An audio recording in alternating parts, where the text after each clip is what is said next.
Welcome. I'm just going to keep saying welcome. And welcome to PLU on Tap.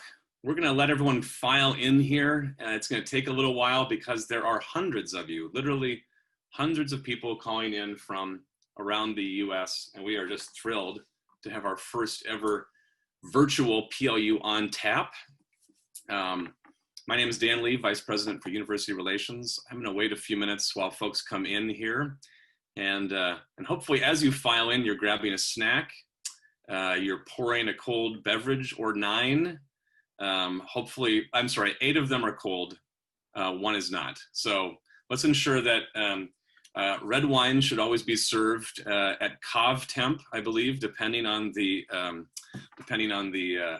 Melinda just made a face there. I believe, yes, she just made a face there, that's fine. Let's see, folks are filing in, that's perfect, good.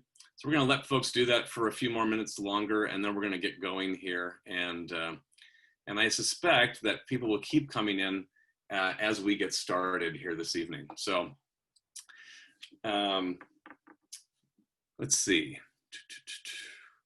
Around the screen, I've got some wonderful alumni producers some who have been producing wine or other beverages for several years, some who just started as of June of this last year. So I'm going to kick us off here in a moment, and we'll get started.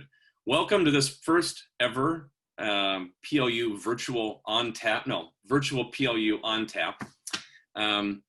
We are excited that you can join us this evening. I'm going to start off with some introductions and introduce some of the wonderful folks on the screen. First, before we get started, I want to introduce our celebrity tasters this evening. If you could unmute yourselves. I am joined this evening by Alan and Melinda Belton from the safety of their home. PLU on Tap is one of their favorite events, and this year they get to enjoy all they want and then go upstairs afterwards. So we're, Alan, Melinda, we're delighted you could join us. Thank you. Welcome, everyone. And just a little fact, Melinda, as we all know, is a LUT graduate. And so she actually didn't taste alcohol really until after she graduated from PLU. So this is probably an interesting experience for her. Whereas Alan did graduate from WSU. So that makes him perfectly equipped to provide perspective on the beverages we're going to try out for this evening. All right. Nope, there's no greener beer tonight, so I don't think so. So let's start off with some introductions. First, I want to introduce Lisa Treadwell Lawrence and Josh Lawrence, both graduates of 1997 PLU of Gord Vinters. They have 3 tasting rooms in Woodinville, Walla Walla, and Ellensburg, I believe. And they make a host of wines. And if you like good wine, I think you're familiar with this vinter. A little secret about their particular wines: the rosé, the red, and the white that are the PLU 208 label sold at our restaurant down on Garfield Street are also made by Gord. So I want to just introduce you and welcome you all. Second, I'm going to introduce Ken Thoburn. Thoburn? I said it correctly, thank goodness. 09 of Wingman Brewers here in town, here in Tacoma. They have a tasting room on Puyallup Avenue in downtown, and they recently opened the restaurant Little Radio. It's also a cocktail bar, which is on Pacific Avenue. And Ken has been participating in PLU on Tap for several years, many years, probably since the beginning, and we really appreciate you being with us as well. His wife, Nikki, is also an alum, and so we're just thrilled that you could be with us. Kyle Maxwell, class of 2011 of Black Fleet Brewing. That's a group of ships on sailing, in case you're wondering, not fleet. They have a tasting room on Fawcett Avenue in downtown Tacoma. And Blackfeet just opened in 2018, I believe. Pre-pandemic, I also got to visit your tasting room and taste some of those delightful beverages. Kyle was on the swimming team while he was at PLU. And then our newest addition to PLU on Tap this year is Kelsey Little and Kelsey Horn and David Horn, both of 2010 of Grit City Ciderworks. Grit City Ciderworks just opened in June of this year.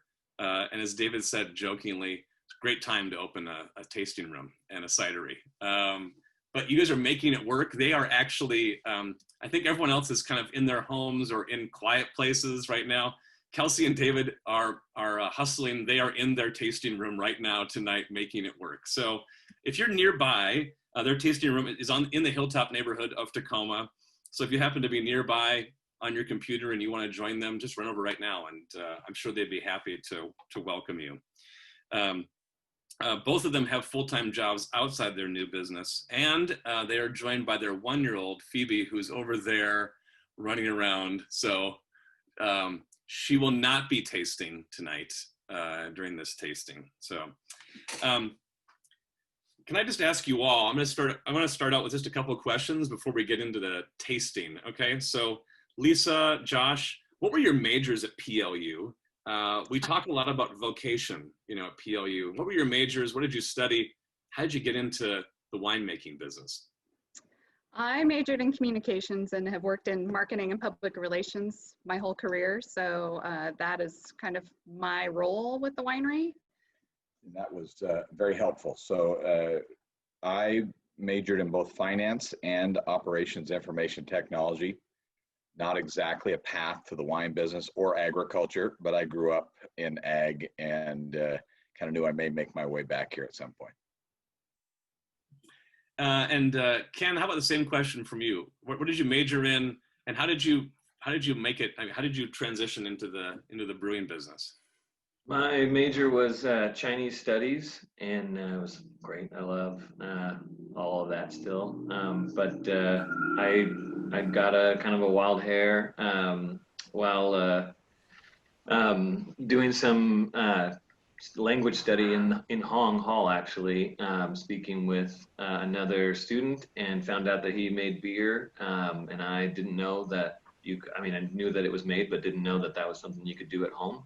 And ever since then, brewing my first beer at a home I lived in Parkland while attending PLU, I can't stop. I just really enjoy doing it. So lucky that I get to do it for a living.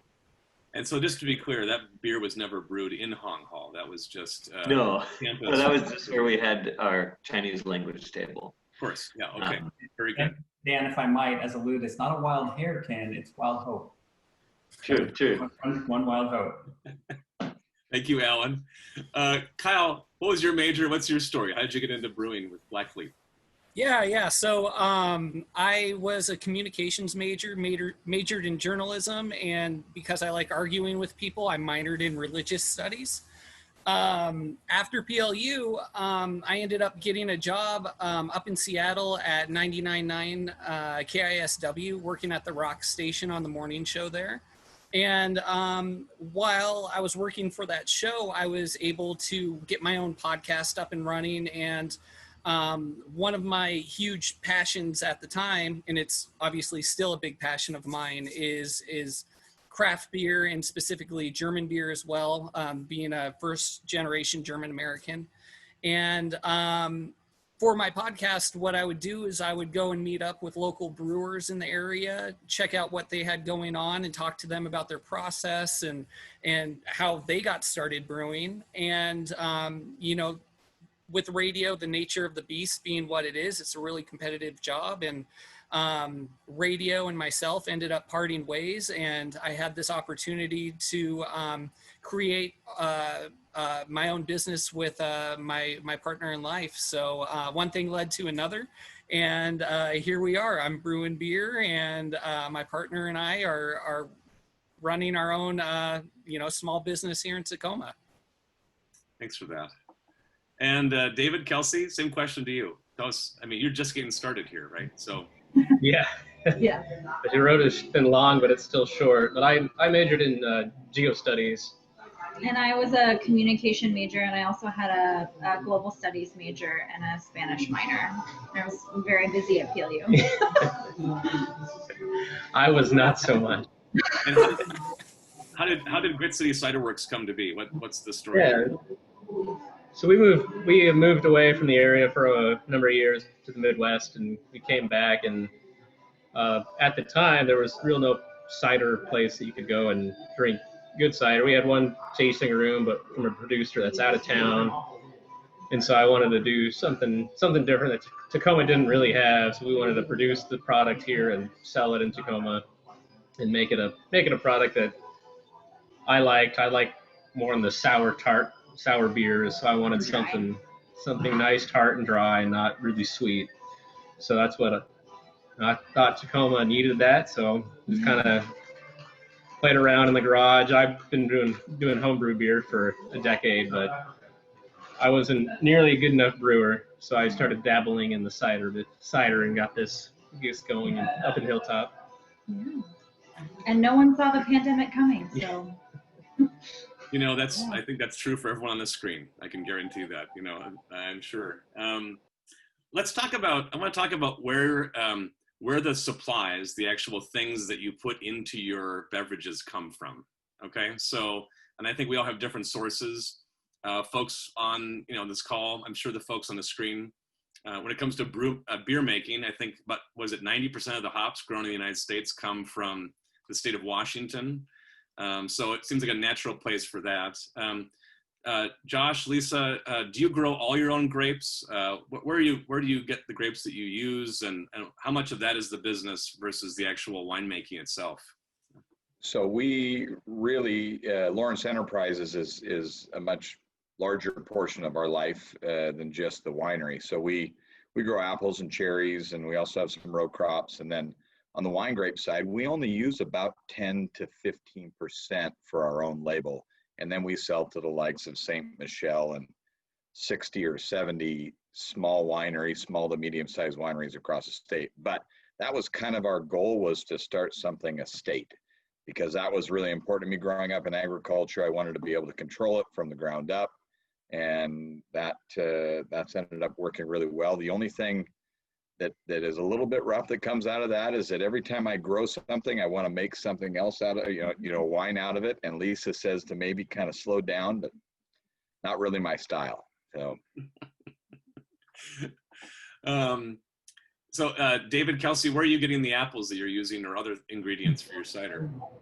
Great question. So the majority of the raw product that we get is just freshly juiced apples from Eastern Washington. They'll ship it over as juice. But we have a few apple trees on our property in Tacoma, and a bunch of friends have apple trees as well that we'll scavenge in the fall and do our own kind of special pressing of local trees. Additionally, we have on our property a bunch of raspberries, cherries, all sorts of other fruits and veggies. So we want to try and incorporate that into the product and kind of do as local as possible of something. So we'll have, a raspberry cider with all the raspberries grown in Tacoma, oak cherry cider, all the cherries grown in Tacoma. So try and do local as focused as we can, but knowing that we can't get everything in Tacoma, like mangoes and lemons. Not yet. We'll work on that. Yeah. A couple of years from now, maybe. Yeah. David, Kelsey, we were just saying we have 4 apple trees on our property that we never use them all. So they're coming your way next year.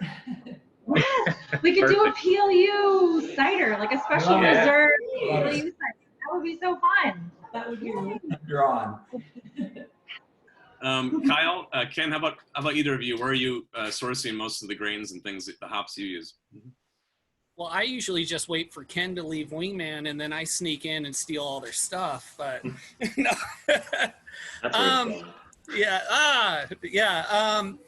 We here at Black Fleet, we have a variety of sources, for hops and grain. I think my favorite source for an ingredient is a nice little place called Skagit Valley Malting.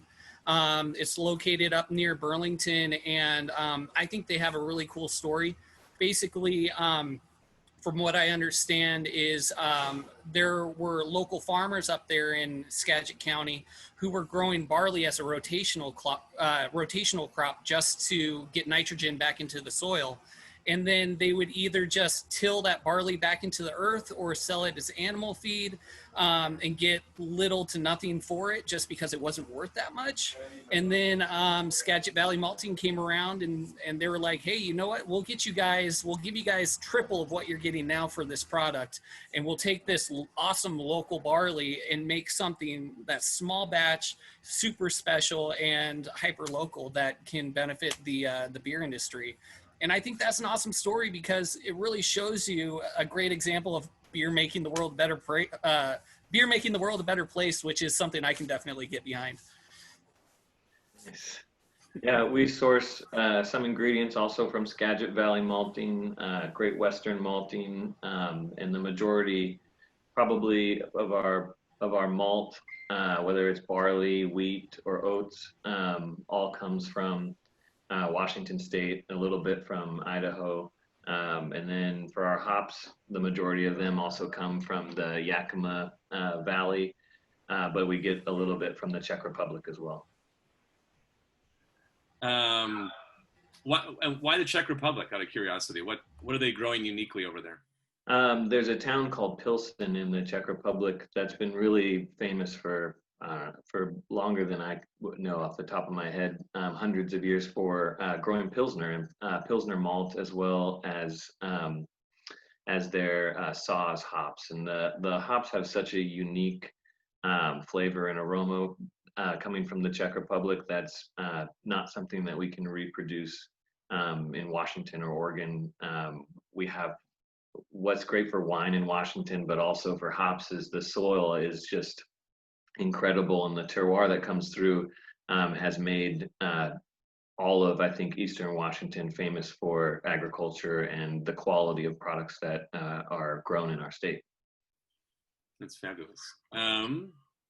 All right, and Lisa, Josh, are you using other grapes, or does Lawrence Enterprises grow all the grapes that you use, or where are you sourcing grapes in your winemaking? Yeah, we're focused on being 100% estate, so that we are in full control. We're so proud of where we're at on the Royal Slope, and our AVA just passed, that I don't think we could even think about going somewhere else for our grapes. And it's turned out, in 2003 we didn't know for sure, but it's turned out fairly well for us. So we've been happy to be 100% estate. So one of the things I'm going to do is I'm going to ask questions throughout the night that I might know the answer to, but I like to play the dummy. So you said that your AVA just passed. What does that mean? And as folks are thinking about winemaking, what significance does that have? Well, it's I think we were number 16 as far as appellations in the state goes. And really what it does is it signifies that you're in a unique area. And we know we're in a unique area. We're obviously affected by the Missoula floods, like a big portion of Eastern Washington. But our slope, our elevation, where it's pretty much a long southern slope, the Royal Slope, and we have elevations ranging from 750 feet up to 1,700 feet that you can grow crops on. And we get really good diurnal shifts, so we get real cool nights and hot days, and it's just been good for all fruit crops, to be honest. So for those who don't know, Royal City is located between Vantage and Othello, kind of in the Moses Lake area. 30 miles south of Moses, basically, Moses Lake. Mm-hmm. So on your way to Wazoo, Alan, you went right through probably, if you're coming from Well, he Seattle. might have gone below. Royal City many times, and I was a nerd playing the trumpet in the band when Royal City was our butts in football. Mhm. So yeah, I'm familiar. No, it's a great agricultural community and a great place to be growing world-class grapes. Great. So without further ado, I want to get into some of the really fun part of tonight, which is going to be the tasting. So a few just logistical things for those joining us. The chat function is completely open. So if you want to put out where you're calling in from, we have folks joining us from 26 states. We have over 300 people registered for this event tonight. And so use the chat to talk to each other, to kind of raise your hand and say, calling in from, just put your location. I'm curious there. But if you have a particular question for any of the producers, the Q&A function, the question and answer function, is in the lower right-hand corner, lower right-hand bar. just click on that, put your question in, and I'll be moderating questions throughout the evening, trying to do as best I can of getting to all of your questions as we go through. Now, another logistical note is that all of the things we're trying tonight are available at 208 Garfield on Garfield Street, just near campus. But as you know, many of the producers we're talking with don't distribute nationally. Some folks like David and Kelsey are just starting out. So we're going to be tasting their particular beverages tonight. But we've also asked the producers to share some general tasting notes. So as we're trying a cider, or as we're trying an IPA, as we're trying a rosé or red wine or red blend, what should we be listening for, tasting for? We'll be kind of focused on those things tonight. So we'll do general tasting notes, but I'm also aware that many of us have all of the beverages before us, and so that's going to be a lot of fun, I think, as we dive in. Let's see, what other notes am I missing? I think that's primarily it. As we get started, I'll just ask all of you, do you have particular snacks that you like to have while tasting that help to cleanse the palate or to keep you tasting as you go? Any favorite snacks out there? I'll start with my celebrity tasters who are not paying attention to me right now, but I'm going to call on them. Alan and Melinda, any favorite snacks? What is that? We have mixed nuts, lots of salt. We have some cheese for the wine, and then we've got our favorite kind of boring, wheat crackers. That sounds like I like that. And we have a pitcher of water over here as well. Oh my gosh. Lisa and Josh are nodding. I'm curious, in your tasting rooms, what do you do to reset between tastings? Yeah, crackers or pretzels, anything kind of neutral. But I'm wishing we had that nice cheese board that Alan and Melinda have. We weren't thinking. All we have are beverages here. We do eat plenty of cheese when it comes to drinking wine, though. So that's kind of our go-to. Have you ever tried Cougar Gold? I've heard that a lot. Have you? Yeah, we love it. You can't be on this side of the state without having a tin of Cougar Gold in your refrigerator. So, and people think that a cheese that comes in a tin is just odd, but it's darn good. It is good, and if you're ever bored, I'll tell you the story of Cougar Gold and how it was created. We're going to save that for a cheese tasting, PLU on the curd some other time. Let's see here. Ken, Kyle, any, from either of you, any favorite snacks you like to have while tasting? I'll let you go first. Okay, I'll go first. I like to keep it really neutral just so I'm not messing with my palate, when it comes to chips, I just go with just plain salted potato chips, but my go-to is just pretzels. I love crunchy pretzels, and I mean, one of my favorite, I'll call it a holiday, one of my favorite holidays is Oktoberfest, and you always see people walking around with those pretzel necklaces around their neck. So if I had to choose one, it would be the Oktoberfest pretzel necklace, nice and salty, crunchy, and keeps you ready to drink beer without messing up your palate too much. Like that. Yeah. Well, same for me. I think crackers are great. I like Triscuits a lot, but try to keep it kind of neutral and help it soak up some of that liquid so you can have a little longer time with your palate before it gets completely wrecked. Cool. David, Kelsey, cider can be pretty, it has a particular, it's an intensity to it. So what do you do to, reset while you're tasting? Kind of what everybody else is saying, kind of just something neutral and plain to kind of give it a reset, give it some time. If you're Phoebe here, it's goldfish all the way, though. Nice. Good. She's a big goldfish fan. So we're going to go actually, now that we're actually going to start with David and Kelsey. I think we've set things up to go in a particular order. So we're going to start out with David and Kelsey, 2 different ciders from Grit City Ciderworks. I believe the first thing we're going to taste is their Mango Citra Hopped Cider. You want to lead us through this one, David, Kelsey? Tell us what this is. Tell us what we should be tasting for here. For sure. Yeah, so if you haven't cracked it open already, definitely suggest you do. I actually poured some in my PLU branded tasting glass. The first 100 people have it all. We should go locate them. They're sitting on the counter. So a really cool thing about the cider, and I'll let David talk about the intricacies with it. But from an outsider's perspective, if you're new to cider, this is a really nice crossover between beer and cider because you have the dry hop in it. It's the citra hops that really come forward and give you that pine and citrus forward smells and flavors, which is a really nice bridge if you're not used to cider yet. So, yeah. Yeah, so this one is it's not too sweet. It's pretty balanced with the acidity, but it's whole chunks of mango and citra hops. So we're trying to give it a good balance of sweetness, bitterness from the hops, and then the tart from the malic acid in the apples. So we're trying to get kind of a very, very mango aroma with kind of that slight hop bitterness. And the hops we use were the citra hops. So it gives it a real kind of citrusy aroma and a little bit of a citrusy taste. Okay. Malic acid. What is that?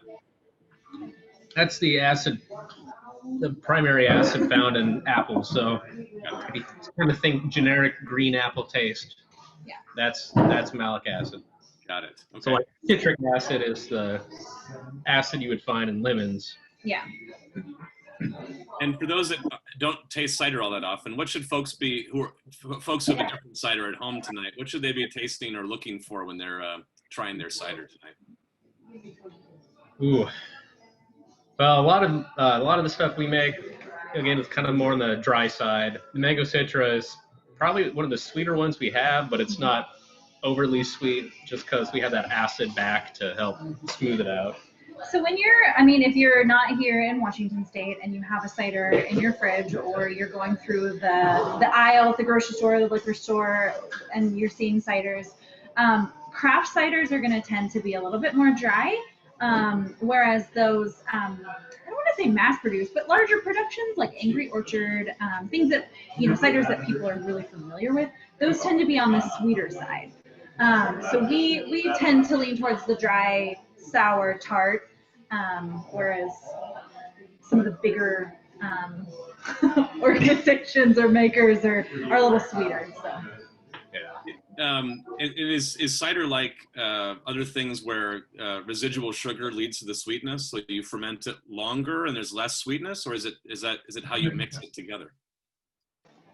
So with cider, unlike beer, all the sugar in the apples are all easily fermentable. So it'll ferment to dryness within a couple days. So any sweetness is just kind of back sweetened. So if you leave our cider out, if you get a growler fill of it, you leave it out in the car for a day or two, it's going to ferment the residual sugars that we add after the fact and then become really dry. Would it eventually blow up if you left the growler in the car for long enough? Not a growler probably wouldn't. It might just be a little extra carbonated. None of the ciders are that sugary. Asking for a friend. Yeah. But I don't want to hear about it if it happens. It's a really interesting experiment, though. So. I mean, I went to a different Lutheran college, and it was of a lesser quality than PLU. Back in the 90s, they were trying to make things in the Nalgene's that they left under their beds with various fruits, juices, and I think people only got sick and never actually produced anything of value. So, and that's not something we want to happen. No, certainly, yeah, right.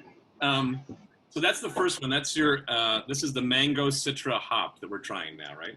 Yep. Yeah. And then you have a second cider for us tonight, the pumpkin spice cider, right? Yeah, so pumpkin spice is fairly different, kind of on the other end of the spectrum. It's certainly more dry. It's more crisp and tart, but you get the full aroma of that classic pumpkin spice, cinnamon, nutmeg, allspice, and a little bit of the ginger. It's mostly, it's like a fall spice blend, really. We've experimented with lots of really unique flavors, and one of the earlier on flavors that we experimented with was a pumpkin pie. and it actually we roasted pumpkins and put pumpkins into the cider. So this one doesn't have roasted pumpkins in it. It's mostly like the spice blend that you think of when you think of pumpkin spice. So like David said, it's heavy on the clove, allspice, cinnamon, things that are really quintessentially cozy, warm, fall type flavors. It's not, and you'll notice a difference in color. And so this is the mango citra, this is the pumpkin spice. And so there's a little difference when we use fruits, you tend to get a deeper, more rich color. Whereas when we add like spices and things like that, it doesn't really change the color of the cider either. So something to note. Oh, not for you, sweetie. Celebrity tasters Alan and Melinda, if I could have you unmute for a second, just share your thoughts with. So we were just having a really interesting conversation. So no offense, but normally we didn't consider ourselves cider people. But, fair. But a lot of people like that. Aren't. It's we don't make them too sweet. These are amazing. We are cider people. We were just drinking the wrong cider. So thank you. These are both fantastic. Thank you. You know, this is the kind of transformational moment we're looking for at PLU Untapped. You know, discovering something new. Mm-hmm. Both of them are really good. Really good. Hey, well, thank you. I will say that the spiced one has a distinct, there's almost a tea-like quality with the clove and I'm thinking of a particular, it's in a good way. I'm not very refined, so I'll be kind of offering up weird suggestions about what this tastes like tonight. Yeah. Well, and I liked your description that that kind of tartness is there. It's really interesting, the difference between the smell and the taste, right? Because like you smell that really great kind of autumn smell. With this one in particular, and then that taste, you get that really nice bite. That's sure. I'm going to give it an excellent. That is great. Thank you. Thank you. That means a lot. Thanks. Thank you. David, Kelsey, what would you suggest serving these with? Would you just have them on their own? How would you pair them with anything? So a good rule of thumb is to follow along the path with wine. So the deeper, richer flavors you're going to want to pair with deeper, richer food. The more effervescent, crisp, clear, refreshing flavors are better kind of in when you're looking to be refreshed, like in the summer or spring. That's not to say that a good mango cider isn't great in the wintertime, but certain falls evoke certain feelings and are drunk during certain times of year.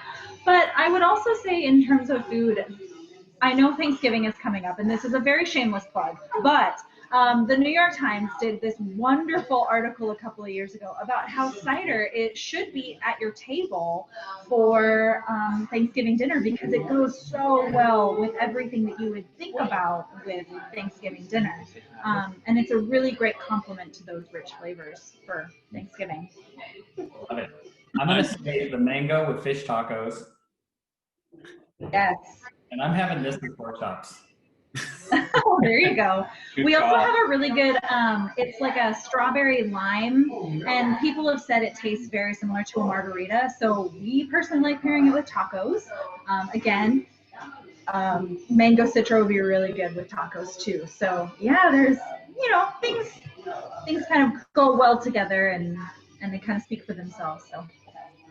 And Kelsey, to be clear, we're all about shameless plugs tonight. You're Cool. all alumni producers, and we're thrilled that you're making these wonderful things. And so part of this is us highlighting the great work of alums like you. So thank you. Thank you. Yeah. I saw a question in the chat about the alcohol content. That's a really good question. So for ciders, it's typically, your standard cider is going to be between 6 and 6.9%. Sometimes less, but I wouldn't say. Depending on the apples, generally, a lot of them will be at 6.9 due to legal reasons. Yeah. To make it less complicated for labeling and other governmental issues. But it can range from 4 or 5% up to 8 or 9, depending on the apple. In the process. Great. Thank you both. We're going to go over to Wingman Brewing now. And Ken, you're going to be up next. We've got 2 brews from Wingman. And I think the first is the Etc. Tacoma Raspberry Pineapple Lemon Shandy. Is that, there it is. That's the, there's a lot of flavors going on in this one. Yeah, this is a really fun beer that we got to do. Etc. Tacoma is a local clothing and lifestyle brand. And part of what our company really likes to do is work with other folks in the community, whether it's for fun to see what we can come up with together, or whether it's to benefit a local organization. And we got to know the guys down there at Etc. and the great work that they're doing. And they had a 6th anniversary of their company, and they wanted to make a beer for it. So it's really fun, like the collaboration Kyle and I did. Coming into these things, you never really know what people want to do, how people want to make something, and they really wanted to utilize raspberries, pineapple, and lemons. And that was something I've never tasted, I think, that combination before, but it turned out really good. I think the aroma on this beer is, I think, kind of like Smarties candy, and the flavor is a little bit like a Hawaiian punch. So it was kind of a really fun experiment to get to try something a little bit different and make something that turned out to be really good. The lemons and pineapple aren't sourced locally, but all the raspberries come from Eastern Washington. Wow. Yeah, this has a unique flavor to it, doesn't it? And when you said Smarties, it was that really that kind of locked things in for me, and now I'm having trouble thinking of something beyond that at the moment. Is this kind of a standalone, or would you drink this with food, or is this? Oh yeah, I think this particular beer could pair well with cheeses, as well as kind of salads or lighter kind of appetizer sort of foods. Raspberry pairs really well with a lot of things. And the raspberry, I think, is what shines the brightest in this beer. Fair warning, celebrity tasters, I'm going to call on you in a minute, so you keep thinking about what you're going to say there. Just talk about shandies in general for a second. Yeah. What is a shandy? What should you be looking for in a good shandy? So similar to how David and Kelsey will back sweeten their cider to achieve the level of acidity and sweetness that they want, a shandy is a beer brewed and then kind of back sweetened with a fruit. In this case, it was the fruit juices were pineapple juice and raspberry juice, and then we used lemon peels to kind of balance out the sweetness and with some acidity. But just kind of really fun to do, and definitely a kind of a one-off thing that we probably won't get to do again, but I'm really happy that we got to try and find out what this flavor combination is like. Cool. Alan, Melinda, thoughts on the Etc.? You want to start this time? Oh, well, I had a ratatouille moment with this one. So, you know, in Ratatouille, when the evil guy who comes in to review the restaurant eats the ratatouille and he's taken back to his childhood. So as the youngest of 8, I will tell you that at Halloween, older siblings, since I'm the youngest, got all the chocolate and I got the Smarties. This thing sent me back. I'm surprised at how smooth this is. This is really good. Melinda was saying that it is kind of a summertime drink. This would be a fun one to me to just enjoy in the summertime, just, you know, sitting out on the deck, and it's nice and light, and there's that nice balance that you were talking about. Or when you're in the middle of winter and you're depressed at how rainy and cold it is. It's good. I'm surprised by this one. I'll tell you, I was a little concerned. I'm not a fruit flavored beer kind of guy, but this is really good. Oh, thank you. And let's see here. You've got something else for us here. The second tasting from Wingman is the Little Radio Lo-Fi Lager. Okay. So tell us about this one. Well, this is a really fun one. We've been wanting to kind of create a beer that we could have at our restaurant all the time. Being that the restaurant is themed kind of after the 1930s and 1940s, just like our brewery, we really wanted to take beer and the kind of style that was popular then, and then create a good version of that. So, are you suggesting that the beer wasn't all that good back then? I mean, I wasn't around to try it, but I've seen some of the recipes, seen a lot of the labels, and it was very kind of a commodity. And a beer, up into the late 80s and early 90s, it was really pushed, I think, on the American people as a commodity. And we're very lucky that the kind of craft beer movement has taken over. And that we've got to incorporate some of the kind of great things that Washington wines have been kind of doing within our state, in our country, since probably the 70s and early 80s. Yeah. But in particular, for folks who really enjoy something that's light and refreshing, a beer that pairs well with most food or sports or activities in general. The Lo-Fi Lager is just fantastic. It's Pilsner malt grown just in Eastern Washington, and just we try to keep it very simple with hops that also come from Eastern Washington, and then our house lager yeast, and hopefully the experience is just clean, refreshing, and beery. This is kind of one of those beers that we make that, if you think about beer, this is kind of a better version probably of what people who haven't tasted a lot of beer and may have an idea of what beer is like.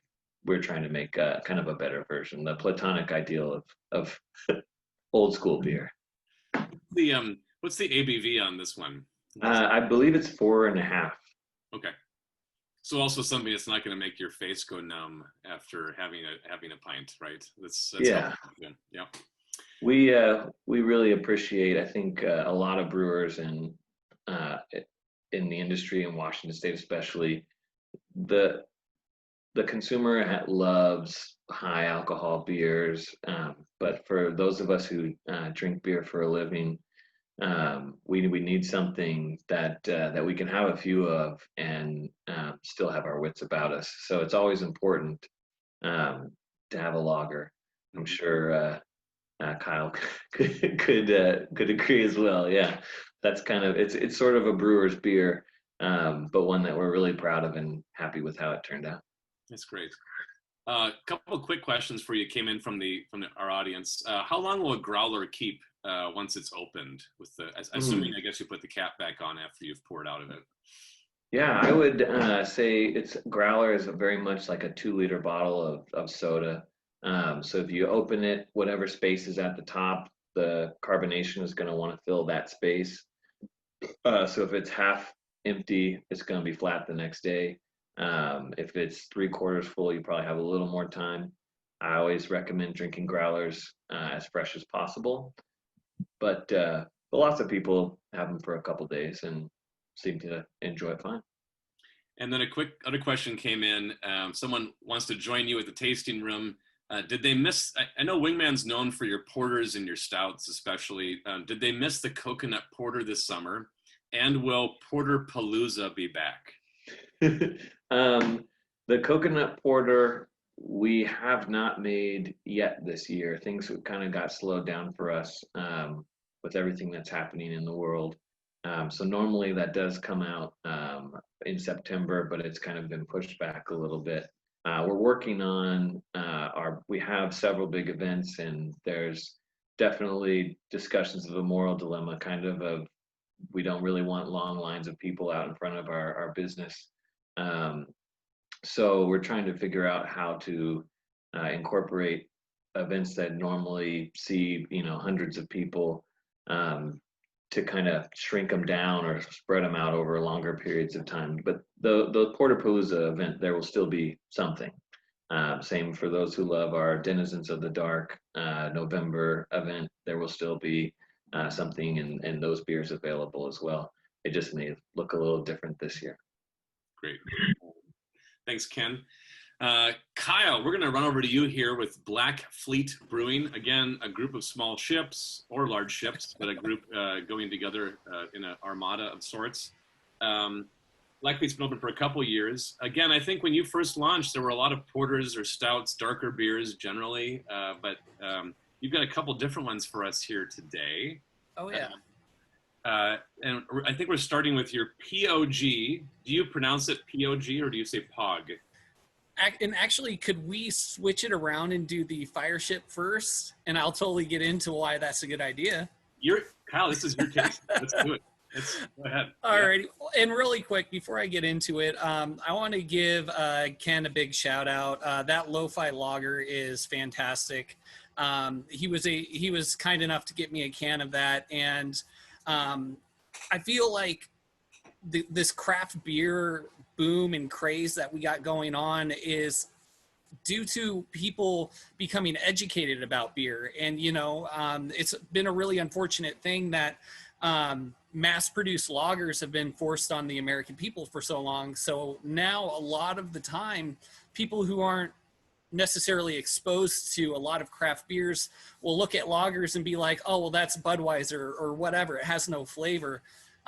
However, a good craft lager, you just can't freaking beat it. So Ken did a really great job with that one. And speaking of, having your mind blown by local craft products, David and Kelsey at Grit City Ciderworks, like, I am not a cider drinker whatsoever because I do not like sweet things, but they knock it out of the park. Every single cider I've tried from them, absolutely fantastic, and I could definitely drink multiple of. So they are definitely doing something right over there. Getting to the Black Fleet brews, I'd like to start out with our Fire Ship Smoked Red. I wanted to take a little bit of a different angle on a smoked beer. My first experience with smoked beers is those German Rauch beers, which Rauch means smoked in German. And a lot of the German Rauch beers are so smoky and pungent that they aren't really fitting to the American palate for the American beer drinker. So I wanted to back off of that super smokiness a little bit, and instead of putting it in a dark beer, I wanted to put it in a red where maybe it's balanced out by a little bit of sweetness, but not necessarily a bunch of sweetness that you would get like within a porter, for example. So this beer, I've noticed that people really detect the smokiness differently. I've had people tell me like, oh, this is just like the perfect little hint of smoke. It's great. Other people go, oh my God, it's like chewing on a campfire log. So I'd be really interested in hearing what you guys are experiencing with that one. But it was a really fun beer. With reds, sometimes they could be a little too sweet. And with smoked, we use a beechwood smoked malt in this in order to get that smoky flavor in this beer.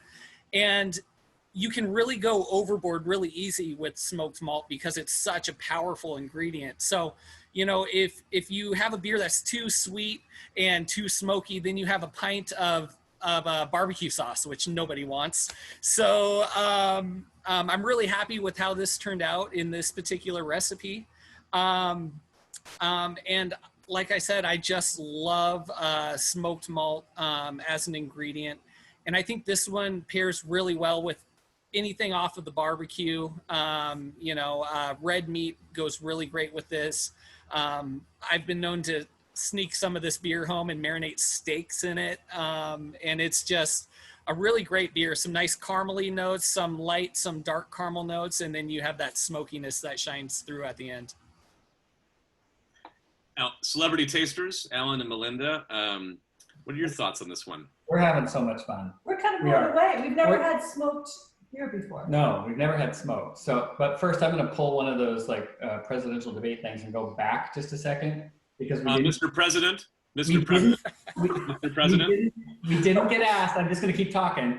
We didn't get asked about that last one. And I have to say that, that before Ken said anything, my response to Melinda was, this would go well with anything. So really great job. If I had that as my introduction to beer as a college student, I'd drink a lot more beer today. So Well done. Thank you. Okay, I've been looking forward to the red. So I'm a big fan of red ales, but I've never had a smoked. And I had that when I smelled it, I was like, oh my gosh, it's a campfire. But when I tasted it, it's wonderful. Oh, I love the smell and the taste. Yeah, and I was actually thinking brats. This would go really well with brats. So fabulous. I'm a big fan of reds, and I love the smoky, but I can't believe I've never had a smoked ale before. Oh, they're a lot of fun. And smoked malt, just like, you know, any kind of smoked meat, it really, the smoky flavor really changes depending on what kind of wood you use to smoke that ingredient with. And going back to talking about Skagit Valley malting, I was up there last year picking up some malt for our IPA here. And while I was waiting to get checked out, I kept on smelling this awesome barbecue smell, but no one was around cooking. I was looking for burgers. No one was making me lunch. It was horrible. But finally I asked somebody, you know, what's that smell coming from? And they had a pallet of Maplewood smoked malt. And I ended up just impulse buying 50 pounds of it. And unfortunately, we just ran out of this beer. But I ended up making a maple smoke Scotch ale out of it. And so we had at one point 2 different smoke beers on tap at the same time with different smoke experiences. So, you know, getting into the nerdiness about particular ingredients, that's one of the flavor profiles I love nerding out about. So if anybody doesn't have this one tonight to try it, I encourage you to get it if for no other reason, even if you don't like beer, smell this. Because I was telling Melinda when she took me to Iowa, which is where she's from, we went to a place in Ames called Hickory Park, and it's this incredible barbecue place. It's like when you walk into Hickory Park. Nice. It's really good. Well done. Oh, thank you. That's awesome. I'll say, I think, so the smoke is on the nose, and then you taste the red ale when you actually taste it. You know, I'm a big fan of peaty scotches, and this is a very mild smoke. I think compared to, it's a subtle hint. It's not overpowering at all. It's really nice. Oh, thank you. Yeah, and they do make you know, peat smoked malt for beer. And to be honest with you, that's one of the ingredients that I'm a little afraid of, just because it's so strong and powerful that I would be afraid that, you know, it would overpower the other flavors in that particular brew. But who knows? Maybe later down the line we'll experiment with that.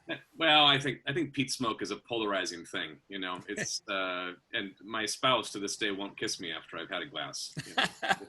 you have to be very choosy. Ken, it also reminded me, I was going to say earlier, I appreciate your comment about the lager, and that, you know, friends don't let friends drink bad beer. So thank you for Kyle. Why was tasting this first the right order, and what do you have next for us? Yeah. So, you know, when it comes to drinking beer and drinking multiple beers, every situation's a little bit different. My rule of thumb is I always try to go with the lightest or sweetest beers first, and then end off with the most bitter beers last. IPAs, for example, if we're putting a flight of multiple beers together here in our tap room, I always put the IPAs on the right-hand side if you're going left to right on our little flight trays. And that's because those big, bitter, hoppy flavors will skew your palate. So, for example, if you have a really great IPA and then you go and grab a can of Ken's Lo-Fi Lager, you're probably not going to taste anything. You're going to be missing out on a lot of those little subtle flavors that really make that beer so special. So yeah, just as a general rule of thumb, if it says IPA and you want to drink something other than IPAs, drink the IPA last. Got it. All right. So the second one, and just a point, someone asked a question here. We are putting the names of all of these, the beers and wines in the chat, so you can find them there if you're curious, if you don't catch it the first time as we go through. And I believe we have them listed as well on the website for the tasting, so we can link there. Kyle, this is the second one here is do you call it POG or POG? Yeah, I call it POG. Hog Slammer Juicy IPA, which has hints of passion fruit, blood orange, and guava. Oh yeah, so this one was a super fun one. Honestly, I'm a big sucker for any kind of tropical flavor. And, you know, growing up as a 90s kid, I collected Pogs. Of course, that game stemmed from the passion fruit orange guava drink that is so popular coming out of Hawaii. So I've been thinking about this beer for a really long time, and I wanted to pull the trigger on it and do something really fun and crazy for summer. So what we ended up doing here is we brewed a nice solid IPA, and you'll probably notice when you're tasting this that you get the fruit, and then towards the end, almost on the back of your tongue, you have this lingering bitterness. And the reason why I ended up throwing in extra hops compared to our other IPAs that we've done, and the reason why I've done that is in this beer we have 170 pounds of passion fruit, blood orange, and guava in that. So, I mean, obviously that's going to be a lot of sugar and sweetness in there, but I wanted it to balance out with the bitterness so that you could, you know, find yourself on a beach drinking multiple of these without getting that sugar rush or exhausting your palate. Overall, I was just looking for a nice, balanced yet extremely flavorful beer here.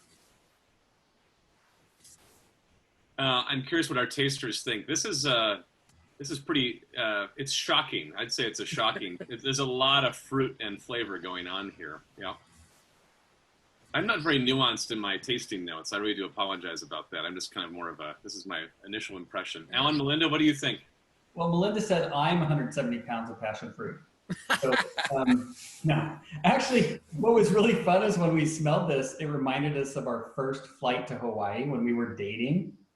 So we had another memory from the smell. It's surprisingly smooth and not overly sweet. It's very balanced. You did a really good job of balancing the flavor of the juices, but then also it's just very well done. I challenge people, pour a glass of real Pog and then this. They smell the same, but boy, this is so much better. Oh, and you know what? It's funny that you say that. Let me grab something really quick and I'll be right back. Give me 1 second. Wow. All right, well, Kyle's doing that. Ken, we've got one more beer we're going to try, and then I want to move on to wine. Kyle's going to put his headphones on, and I'm going to tell him he has to wait for a minute. He has to wait for DJ for us. Because I want to make sure that we also, because we've done a lot of cider, we've done beer here. We got one more beer to try. Ken, you have and this is actually a Kyle-Ken collaboration. It's a loot collab. And we have a little photo I think we're going to show here in a minute of your bromance as you together. But I want to know why Kyle left the room. What did you get, Kyle? Oh, I was just going to say, you know, talking about the drink Pog. The guy who is our chemical provider for like you know, cleaning chemicals for our brew equipment. He used to manage the original place that produced Pog in Hawaii. And he ended up saying that same exact thing that you guys said, like, hey, this is just like the Pog that I used to sell. Yeah. And he was kind enough to bring some original Pogs. Oh, I love it. And hook us up with some of those guys. I mean, but yeah, it's just, I don't know. I thought that was such a super like special thing that, you know, we got to kind of celebrate this beer. Very cool. Well done. Thanks for that, Kyle. All right, so Kyle, while you were gone, I was introducing this Loot Collab brew, and Ken, Kyle, do you want to tell us about this this third beer, this brew here, this collaboration brew? Sure. So something really fun, something I hope that Kyle and I get to do again, and maybe even we can bring in David and Kelsey. It would be really fun, and is just creating beers together locally. And what Kyle and I ended up doing was creating a blend of two of our beers. So there's an image of Kyle brewing the Black Fleet side of this beer. And then the other portion of that is a raspberry beer that we do. So a sour ale. There we go. Yeah. So from Black Fleet, it's their Starboard Porter, and from us at Wingman, it's the Rasma Attack.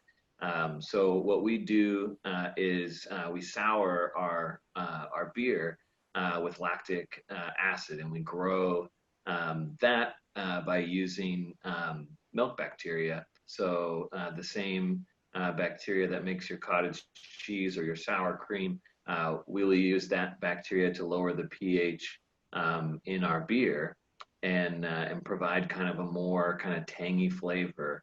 And the Starboard, I'll let Kyle talk about that because that's Yeah. So in our porter, it's a nice medium-bodied porter with some nice chocolatey and more in-depth, rich notes to it. And so when Ken and I got together, we're like, all right, well, what kind of flavor combinations can we come up with? And we did the really difficult task of taking our beers and mixing them and tasting them, and it was a really long process that really damaged our livers, but we made that sacrifice for you guys. But no, seriously, we ended up mixing up a couple different beers, and we kept on coming back to this porter raspberry sour combination. And for me, at least, it really brought back memories of when I was younger. My dad would take fresh raspberries and coat them in dark chocolate and cocoa powder. And for me, at least, whenever a beverage or a food item brings back fond memories of experiences earlier on in your life, that means it's special. So we landed on that one, and we're really happy with how it turned out. Yeah, super fun to do this kind of thing. Creating a blend of beers is something we rarely get to do. And this is the first time that in 10 years that I've been able to do this with another brewery. So a really fun and kind of different thing that we get to do, and I hope it's something that we could do more of in the future. With other alumni producers, because it was really a fun experience, and I think the flavor that came out of it is something that is more than the sum of the two parts that went into it. Mm-hmm. Ellen, Belinda, you seem to be. What other romantic memory has this conjured up for you? I'm just curious. I want to know. This one didn't evoke a memory, but we were trying to discuss like what would we have this with, because what an interesting combination. And I immediately went to like after dinner, and I'm thinking, like sitting around watching a movie, maybe having some of that 208 caramel corn, or even just popcorn if you like the salty. I'm a porter fan. And I think I mentioned earlier, I'm always hesitant to have any beer that has kind of that fruity flavor. These two go really well together. It caught me off guard. Frankly, I thought it was going to have one of those like reactions, but not at all. So I don't know what your reaction was, but now I just want a warm blanket, a fireplace, and some caramel corn. There you go. Yeah, and yeah.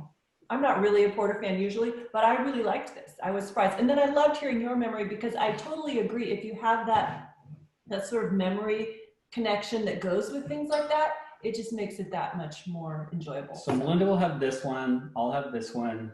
We'll share the caramel corn. It's all good. For size comparison, one's a 16 ounce and one is a Growler, I believe. So we just need to make sure we're okay. There's a reason it's not exactly 170 pounds of passion fruit. Yes. I'm reminded of, for some reason, I'm reminded of Cherry Garcia ice cream. I don't know why. When I taste it, there's actually a cherry note. The red fruit and the chocolate. I could totally see that. I have to admit that's also when Kyle and I were doing the blend. I live near a 7-Eleven, and I am prone to sweets. And I really like Ben & Jerry's ice cream, and that's kind of the memory that I also had, was that Cherry Garcia, the kind of tang of the cherry, and then also the chocolate. And this was a blend that I think I didn't see coming, and it wasn't even originally kind of beers we talked about, but I brought a bottle of this beer just because I wanted Kyle to have it.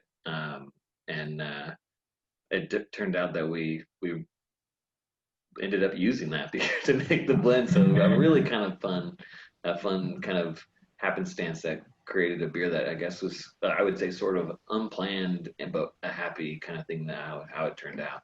And the really interesting thing that I feel is, a raspberry sour and a porter are on two different sides of the spectrum when it comes to flavors of beer. So, you don't really too often get an experience where you have those two extremes meet in the middle.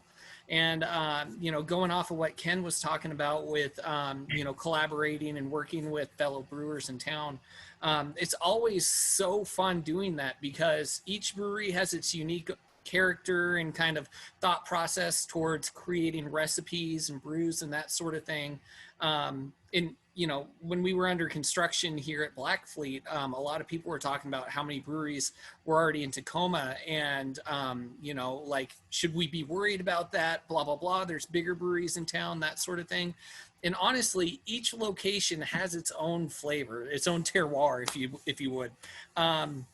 So it's really cool experiencing that whole, going to someone else's establishment and taking something that's really their brainchild and making a hybrid with something that's your baby as well, That was really interesting. So I had an idea. I'm going to try this, and I'm going to use this to make a Boilermaker. I think this is there you a go. really excellent Boilermaker. So That's going to happen after the tasting's over. Right? it might have to happen some other day, but yes, absolutely. Yeah, Lisa, Josh, you have been very patient to wait with all these beer and cider people, and so we want to transition to wine now, and you've got two great wines you've put in general. You make amazing wines. So as you've highlighted before, estate wines. You've got two great samples for us here. Where are we starting tonight? We're starting with the rosé. I just want to say that, it was really difficult to wait because I wish I had all of these beverages in front of me, and I could be an absolute wreck by now if I had, but I have a tough time holding back when there's something good in front of me. But yeah, so we're starting with our rosé, and I want to preface this by saying we're really on the vineyard side. So, unlike the three in front of us, we're not on the winemaking side. So don't, put us through the ringer on this, but, we know enough to be dangerous, but we also know that there are much more qualified people than ourselves. But so we look at everything from the vineyard aspect, and this wine, who would have guessed, 10 years ago even, or 12 years ago, that people would be drinking rosé like this. All I can remember as a kid is White Zinfandel and how it went from, enormous to gone in a couple of years. And, so we never went into the wine business thinking, all right, we're going to make rosé. That was not our intention, but we did have the opportunity to try some really good Provence rosés along the way, and realized, all right, if we're going to do this, we better try to do it as close to what the kings are making in the rosé business. So we have gone with a very similar style, 100% Grenache. There's some years a little bit of Mourvèdre will make it in there. We have a few other varieties planted, Cinsault as well, that we're kind of waiting to see where it goes, that may make it in at some point, but this is done in stainless steel. Like David and Kelsey were talking, we ferment dry with the wine in the wine industry, or for us at least. We don't have to add sugar back later, but we want it dry, and people oftentimes perceive sugar. Well, it's not there. What you're perceiving is what you're getting is the fruit, and that's the goal. You want that perception without actually leaving any sugar in there. So this is at 12.5% alcohol. That's kind of the sweet spot for us. If we could keep rosés and whites in that range, we would be really happy. It's a lot more difficult in reds where we harvest them at higher bricks. But, this has kind of become our go-to. So, one of the things we see in the wine, it has a little bit of that white peach. It's a little bit of strawberry. It's really an easy drinking wine, and that's the goal. But some of the things that we see that are very indicative of the vineyard is a little bit of chalkiness. You can kind of gather that minerality that we get from caliche in our soil, which are it's a calcium based rock. And we also have basalt in our soil. So you see some of these things come out. So it's exciting when I'm out in the vineyard and tasting the wine grapes and saying, all right, am I going to see that quality in the wine? It's kind of a hit and miss, because you can taste things that you assume will really stand out in the wine, but sometimes they don't. Sometimes it's the more subtle characteristics. So this wine's been a lot of fun. We find ourselves drinking a lot more rosé and whites than we ever thought we would. We were red wine fans, almost solely red wine fans, probably 5-6 years ago. And I think there's something about the weight of the wines, having something a little more refreshing. And we're in Eastern Washington, where we get very distinct seasons. So the wines kind of change throughout those seasons. But, on a good year, we have, 6, 7, 8 months of really nice weather. And there's nothing better than having a good rosé or a good white wine on the deck. So we've really enjoyed this wine. I would say it's Lisa's go-to. It's, and we try to drink a lot of other people's wines too, because we get excited about it, but it's really tough when it's readily available. I'm sure all you guys know that. We drink a lot of our wines, and at least we can be our biggest critics too, if we don't, if there's something we don't like about it. But I think Lisa can speak a little bit more to pairings and what.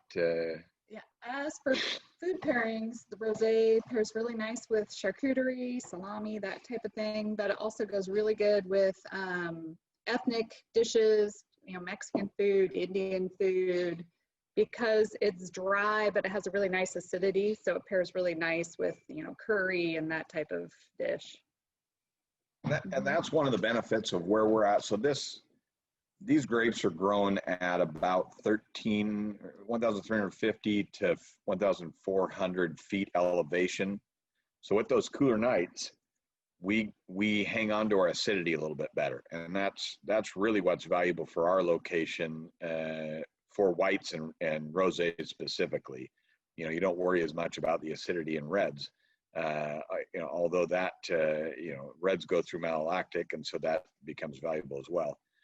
But that's what keeps this wine fresh. We actually believe it's one of the few rosés in the state that you could actually sit on for a little bit. It's not intended for that. We'd prefer you just drink it, but we've held on to it. We believe you've got about a 5-year window, which is a little bit rare for rosés. So I'll just, true confessions, I'm a huge rosé fan of the Provencian style. So this is, and you're absolutely right. This is now if my wife was here, I could tell you about the time that we were actually in Provence as poor kids before our kids were born, and we were staying at terrible hotels, but we could afford a baguette, some cheese, and a bottle of rosé. And this just takes me back to that time. This is when you said that. That has often been our go-to, and I really wish we were broadcasting from Provence. That sounds a lot better as well. So let's do that next year. I think we should just do that. Yeah. Go to your favorite beer region, cider region, wine region. Yeah, and that would be fantastic. I love that. How long have you been making this particular rosé? We started this in 2011. And yeah, like I said, it was kind of a stretch. It's like, okay, are we sure we really want to make a rosé? I mean, people still put that kind of in the, not so much the, the higher end of the wine spectrum. So we were a little bit nervous about it, but the rosé revolution kind of happened at the same time, and hasn't really slowed down. We kind of keep waiting for it to lose a little favor, but as long as they're made right, and I think in Washington, people have put a lot of effort into making high quality and actually affordably priced rosés too. Yeah. Alan, Melinda, I'm curious about your tasting notes. You're both smiling, so I assume that we're really enjoying this. I'm a big rosé fan, but I agree if it's made right. I get really excited. I bring home a rosé. I think this will be great. And then you open it up, and sometimes it's a little too sweet, or it's just not quite right. This one, the balance is perfect. It's not too sweet at all. It's just perfectly balanced. So So I got a couple of comments. So we have a lot in common, I think, Josh, because this, first of all. But It's on purpose, you know.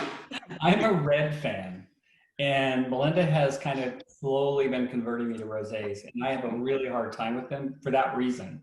And we have one in particular that we've kind of come back to over and over. I think this is our new favorite. This will be our new one. Thank you. And that says a lot, because for me to really love a rosé, this is really good. And I'm with Noreen Hobson, who I think chatted PLU on tap on the road. Great idea. We do have a study away program in Provence, so. Ooh, I like it. I like it. Well, it's a you know, the other thing about this is, you know, rosés are so difficult. You know, if you're going to the grocery store, it's difficult, like Melinda was saying, you know, to know what's going to be right for you. Yeah. So oftentimes you say, all right, the lighter color, if you're looking for more of a peachy color, whatever it is, whatever you think works, but it's not indicative. Even some of the darker rosés, more of a Tavel style, can be phenomenal. It's hard to say, because if you look at it and you buy it, sometimes you're really disappointed. So that's one thing. It's difficult to, there's no real way to know, I guess.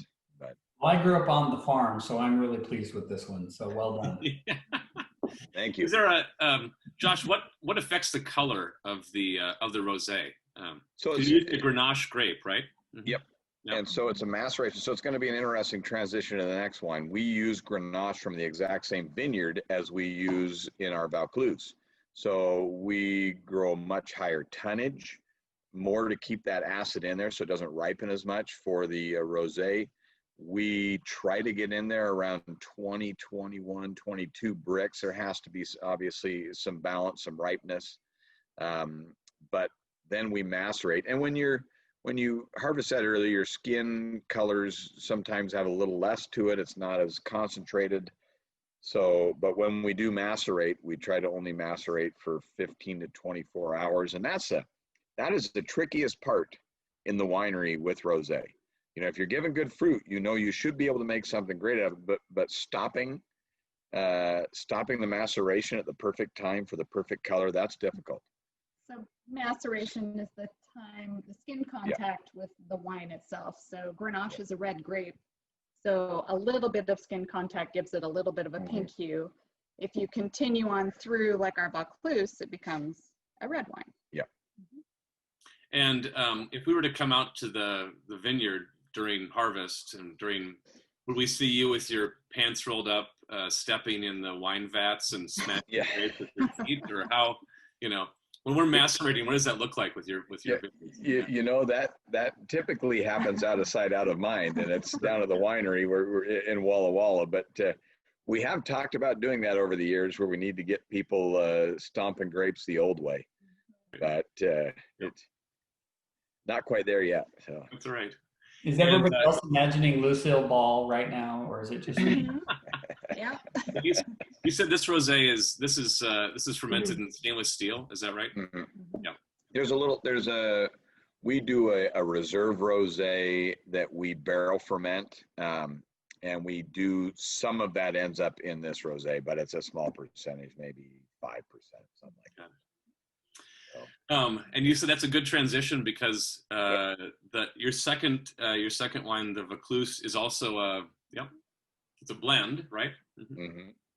So this one, I think this is probably our go-to, or at least my go-to red wine. You know, Washington State we are lucky enough to grow so many grapes well, but we really, really do a nice job with Syrah.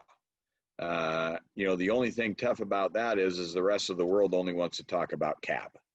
So, or Pinot Noir, excuse me. I can't leave them out. But it's, you know, really, Syrah is a phenomenal grape. It just doesn't have the notoriety. And really, I don't think the understanding. I mean, people on the East Coast love to buy Chateauneuf de Pop because they love their GSM blends, but they really don't understand what we're doing here in Washington, which is actually very similar. There's a couple partnerships with Rhone Valley producers and St. Michel, actually. But this is to me Syrah, Grenache. You know, we've actually had some years where we co-ferment with a little bit of Viognier. It's a very indicative wine, and it really shows the quality of what we can do in Washington. And this wine, it's not our highest priced wine by any means, but it's our most consistently high scoring wine. And it always shows well. This is done, Syrah doesn't need a ton of new oak. So like Cabernet likes new oak, Merlot likes new oak. This is done, and I think it's maybe 25% new oak, something like that. Looking at my tasting notes real quick to remember, this is one of the problems with making. I think we're now making 30 different wines, and I think you guys all understand this. The more you make, the more difficult it becomes to remember the specifics on each one. But this has been, it's been a great wine for us, and the Grenache that we put in this really makes it. We grow Syrah at very low tonnage anyway, but the Grenache right next to the Rosé Grenache is we go in, we trim up clusters, we thin it down to where it's a much lighter crop, and it's phenomenal. I like Grenache on its own too, but it really works. So what's and Josh, what's the blend? So what is the blend in this? You've mentioned a couple different grapes. So what's sorry, that's okay. What's in here? 75% Syrah and 25% Grenache. Got it. Okay. So, and what are the what are the kind of, I mean, for the basics, what are the basic qualities of Syrah? And obviously folks love their Pinot Noir from Oregon, and we focus on that so much. And California Cabernet certainly has its day. But so in terms of like just the farmer's perspective on Syrah and also the qualities, what's different about it? Well, the farm perspective, it's a unique grape. It's finicky. It doesn't like a little colder temps, which we had a fair amount of frost this last year. So it's a little lighter crop this year, which is going to be great from a concentration perspective. It's dark. The wine is dark. It's inky. It typically shows a lot of kind of black fruit, whether it be black cherries, whether it's currant. I mean, it's even. And in some cases, some olive and whatnot, but there are different regions too. So what you taste in a Syrah from the rocks down a Walla Walla is going to be significantly different than what you're typically tasting from a little higher elevation like we are on the Royal Slope and the Frenchman Hills. So it's a fun grape because that it has the potential of producing something phenomenal every year. It just is Syrah, and you see the highest scoring wines in Washington are Syrahs. That's just where it's at, and so we enjoy making it. I really think it's probably what we do best. Although I think we do everything fairly well, but without tooting our horns too much. But so all in all, it's a fun grape to grow and to produce. Lisa, what tasting notes on this one? What should we have with this? And what would when you're picking a Syrah off the shelf from Washington, what would you do with it? So generally there's two variations of Syrah. Sometimes they're jammy and really fruity. Ours, the Vaucluse, actually ends up being a little more savory. So it still has some of the jammy dark fruit qualities, but it's very savory, which makes it super food friendly. Mm-hmm. So smoked meat is really great. It's nice around the holidays with, prime rib and, just those bigger flavors, like was mentioned earlier. The lighter wines with lighter foods, darker wines with, heavier, darker foods. Barbecued ribs, Italian food with a deep red sauce or something like that would be fantastic. Definitely. That's delicious. I'm a huge Syrah fan, so this is you're just knocking it out of the park tonight. And I don't think this is not just pandering. I don't think I've tasted a bad glass of anything tonight. I really don't think so. Alan, Melinda, what are your thoughts on this red blend? You want me to start here? You start. All right, so you got a lot going for you on this one because I'm a Central Washington kid. I grew up in the Yakima Valley at a time when the apple orchards were being removed and the grape vineyards were going in. I'm a huge fan of red wines. I love Syrah. this is a wine that we would very proudly serve to our friends. So I'm imagining a time, all of us on the screen being together around a dinner table, having this. This is spectacular. Really good wine. Thank you. Thank you. Yeah. It's wonderfully done. And it's perfect for me seasonally, if as we're just on the western side of the mountains, we're just getting our first like stormy weather. This is like fall moving into winter, being a little cozy with your glass of red wine. Yes, it's really cool. Thank you. Thank you. You know, there are so many things that we can't do during this time of COVID, but I am so thankful for the things we can do and the ways that it's causing us to do things differently, like this. This is something that we haven't done in the past, and it has been such a delight to hear from each of you tonight and to hear your perspectives. And the number of comments and questions we're getting is just indicative of that folks love, you know, someone said, I love hearing from the farmer, you know, who's actually growing the grapes. I love hearing from the people making the beverage. One of the questions, I've heard that Gord has an excellent wine club and that you ship to 26 states. Is that correct? At least 26, yeah. And Washington, D.C. was noted. And the district, okay. So you can get 27, all right. As So everyone on this panel knows, it's that's the tricky thing, shipping to other states. And there are certain states that we may in our lifetime not be able to ship to. Who knows? So definitely Pacific Northwest, Midwest, a lot of states through there, East Coast, quite a few southern states. Well, this has been just delightful, and I'm so thankful. So I'm going to go through again and just thank all of you again. So as a reminder, we have Grit City Ciderworks, which is up on the hilltop here in Tacoma. David and Kelsey have joined us from there. And Phoebe. I'm sorry, what? And Phoebe. And Phoebe, I'm sorry. No, Phoebe is doing remarkably well for a one. Yeah, it's really so good. I've been on mute. As a mother, I'm going to agree. I've been pleasantly surprised. She's been active, but very engaged, actually. This is good. This is the Grit City Ciderworks mascot. Phoebe is that person. Ken Thoburn from Wingman Brewing. We're here in Tacoma. Wingman has their restaurant, their tasting room down on Puyallup Avenue, 509 Puyallup Avenue. So right by the Tacoma Dome, yeah. And then our restaurant down on Pacific Avenue. On Pacific. Kyle Maxwell with Black Fleet Brewing on Fawcett here in Tacoma as well. Yeah, located in Tacoma's historic brewing district. We're located in a little corner of Tacoma that's been forgotten about for a really long time. And when we were under construction, one of the guys that was working on our building pointed out, hey, we're getting more breweries in this area. We're bringing this area back to its former glory.